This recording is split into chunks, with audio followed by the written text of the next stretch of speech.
শেখ হাসিনা দেশে ফিরবেন কূটনৈতিকভাবে, এমনকি যে সেনাবাহিনী তাকে নিরাপদ স্থানে রেখে এসছেন সেই সেনাবাহিনী তাকে দেশে ফিরিয়ে আনবেন। Breaking news, breaking news, breaking news. সেটি হচ্ছে আজ রাত 10টা বাজে আমেরিকা থেকে, আমেরিকার আপনার শীর্ষ একজন সৈন্য বাংলাদেশে আসতেছে। এই নিয়ে আমাদের বাংলাদেশের অন্তর্বর্তীকালে সরকার কিংবা সমন্বয়কদের কিংবা গণমাধ্যমদের ঘুম হারাম হয়ে গেছে। হঠাৎ কেন আমেরিকার শীর্ষ আপনার জেনারেল তিনি কেন আমাদের বাংলাদেশে আসতেছে? বারে বারে ঘুঘু তুমি খেয়ে যাও ধান, এবার ধরা পড়ে গেছো ওরে সোনার চান। পরিস্থিতি এবার ডিফারেন্ট। এদিকে এবার শেখ হাসিনাকে আটকানোর ক্ষমতা আর কারণ নাই। আন্তর্জাতিক সাপোর্ট নিয়ে বাংলাদেশে ঢুকছে। ডক্টর ইউনূস হাসিনার পদত্যাগপত্র না দেখাতে পারায় নিজের ক্ষমতা হারিয়েছে। সারা বিশ্ব এখন অবাক, নিমেষেই বাংলাদেশের ক্ষমতার পালাবদল হয়েছে।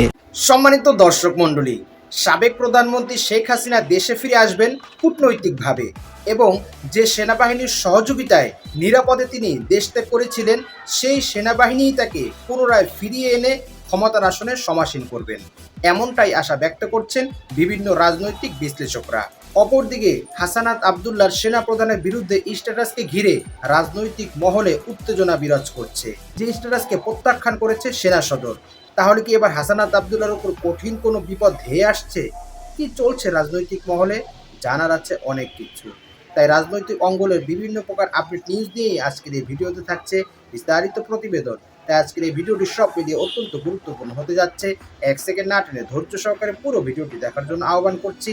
আর একটি ছোট্ট রিকোয়েস্ট করছি, তা হলো যদি আপনি আমাদের এই চ্যানেলে নতুন দর্শক হয়ে থাকেন অবশ্যই আমাদের এই চ্যানেলটি সাবস্ক্রাইব করে একটি লাইক দিয়ে পাশে থাকা বেল বাটনটি অন করে দিবেন। তাই আর কথা নয়, চলুন সরাসরি আমরা ভিডিওতে চলে যাই। আওয়ামী লীগের কর্মীরা মনে করেন দেশে রানীর বেশে ফিরবে ক্ষমতাচ্যুত শেখ হাসিনা।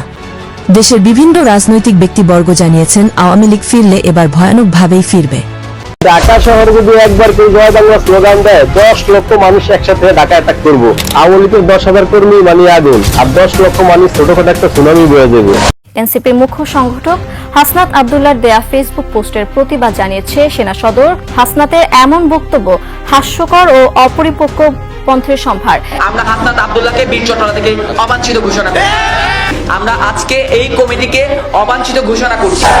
শাহাবুদ্দিন চুপ্পুর মতো কুত্তা দিয়ে যদি দেশ শাসন করার দুরভিসন্ধি করা হয়, সেনা প্রধানকে বলছি আমরা লক্ষ লক্ষ আবু সাঈদ বুক পেতে দিয়ে ক্যান্টনমেন্ট উড়িয়ে দেব।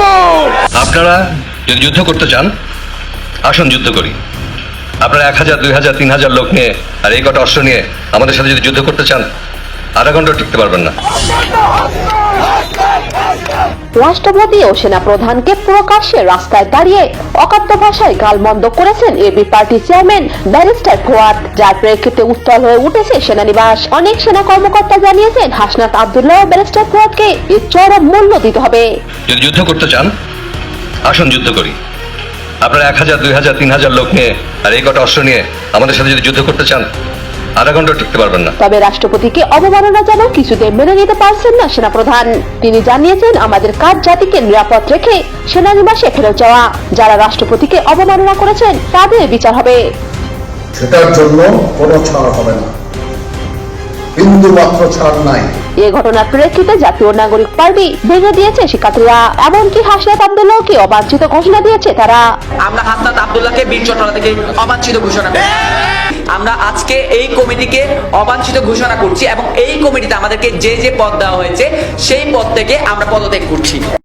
দর্শক বন্ধুরা, breaking news, breaking news, breaking news. America থেকে, আমেরিকার আপনার শীর্ষ একজন সৈন্য তিনি হচ্ছে আপনার বাংলাদেশে আসতেছে।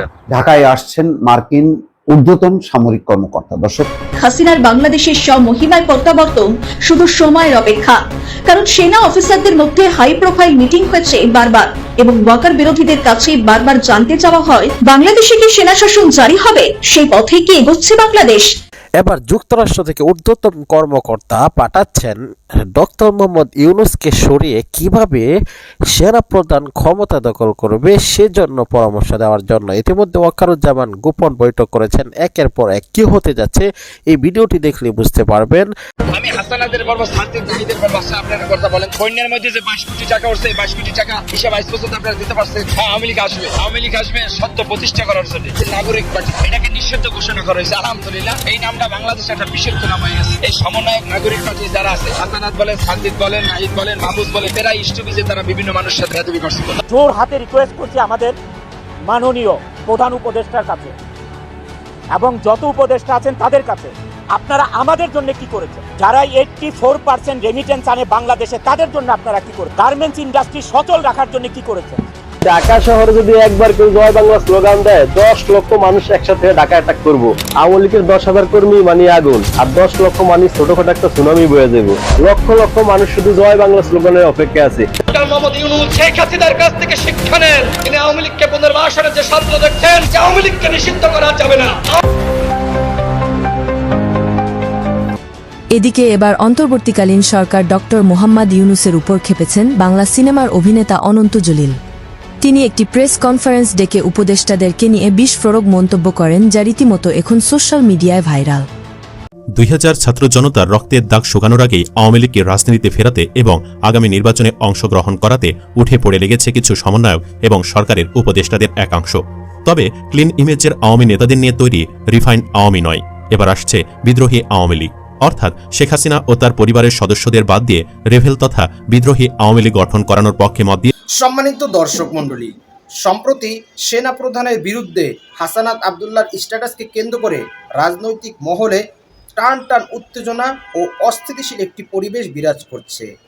বিভিন্ন মহল থেকে যে কোনো সময় সেনা শাসন জারি হয় কিনা এ বিষয়ে বিভিন্ন রাজনৈতিক বিশ্লেষকরা শঙ্কা ব্যক্ত করছেন।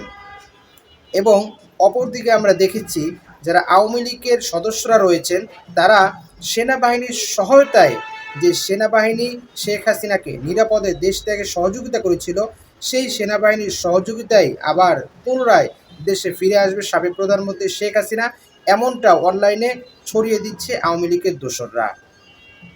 তবে এরই মধ্যে আমাদের সামনে আরও একটি নতুন বিষয় উঠে এসেছে, আর তা হলো আমরা জানতে পেরেছি আওয়ামী লীগ তো আগামী নির্বাচনে অংশগ্রহণ করবেই এবং তারা তো ফিরে আসবেই, তবে আওয়ামী লীগ পুনর্বাসিত হবে না। এবার তারা এক নতুন কৌশল অবলম্বন করেছে, আর সেটা হলো আওয়ামী লীগের তারা নতুন একটা নাম দিয়েছে, আর সে নাম হলো বিদ্রোহী আওয়ামী লীগ। বিদ্রোহী আওয়ামী লীগের নামে নতুন করে তারা একটি নতুন আওয়ামী লীগের সংগঠন তৈরি করবেন, যে সংগঠনের নেতা ও নেতৃবর্গ থাকবেন সম্পূর্ণ আলাদা ও ভিন্ন রূপ। তারা মূলত এখন চাচ্ছে আওয়ামী লীগটাকে পুনরুজ্জীবিত করতে। যদি একবার তারা আওয়ামী লীগকে নির্বাচনে অংশগ্রহণ করাতে পারে বা আওয়ামী লীগকে পুনরায় দেশে পুনঃপ্রতিষ্ঠা করতে পারে, তাহলেই তারা সাকসেস, তাহলেই তারা সফল। এবং এরপরে তাদের নেত্রীকে কূটনৈতিকভাবে হোক বা যে কোনোভাবেই হোক না কেন দেশে ফিরিয়ে আনা সময়ের ব্যাপার হবে। শুধু তারা যেরকমভাবে তাদের নেত্রীকে নিরাপদে দেশ থেকে পালাতে সহযোগিতা করেছে, ঠিক একইভাবে সেফ জোনের মাধ্যমে তারা শেখ হাসিনাকে দেশে ফিরিয়ে আনবে এবং নিরাপদেই আবার পুনরায় ফ্যাসিস্ট রাজ্য কায়েম করবে। কিন্তু যে নিরীহ প্রাণেরগুলোর উপর দিয়ে এই বিপ্লব অর্জিত হলো, তাহলে এর কি হবে? এটা কি ধুলোয় মিশে যাবে? বাংলাদেশের 18 কোটি মানুষ কি এত সহজেই এই বিষয়টি মেনে নিবে? আপনার কি মতামত? অবশ্যই এ বিষয়ে আপনার সেই মূল্যবান মতটি আমাদের কমেন্টস বক্সে জানাবেন। আর আজকের এই ভিডিওটি যদি আপনার ভালো লেগে থাকে, অবশ্যই ভিডিওটি একটি লাইক দিয়ে শেয়ার করে দিবেন। আজ এই পর্যন্তই। সকলে ভালো থাকবেন, সুস্থ থাকবেন, নিরাপদ থাকবেন এই আশা ব্যক্ত করে আজকের ভিডিও এখানেই শেষ করছি। আমিন ওয়া আখিরু দাওয়ানা আলহামদুলিল্লাহি রাব্বিল আলামিন। আসসালামু আলাইকুম ওয়া রাহমাতুল্লাহি ওয়া বারাকাতুহু।